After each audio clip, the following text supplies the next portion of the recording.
The Trinamool Congress TMC candidate from North Shillong, Aljiva Gwenet Rinja, has said that the posh houses in the constituency are just a facade to the poverty that lies beneath. According to Rinja, there are many unemployed youths in North Shillong constituency. She said many of the youth have met us.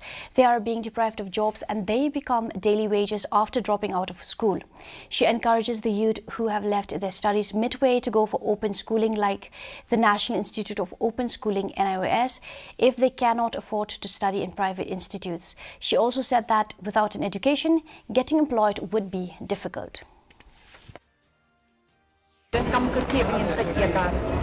Employment kabalingkong na marbon kipon sama kinawan man kando yang ni ko office na ko sa kapor yung deprive ka kisulit balas ki pep school no she thinks ni what if pa ka no Shillong ki ibigibon ki yang bangla ki bahe ki paspa henry la dangingam jeliu ki ibon ki baduna abang na ibon ki baduna ngaju encourage ki kena samla ki jong yele bande no de NIOS la dan nimla bakimla ban afford ban la private institution.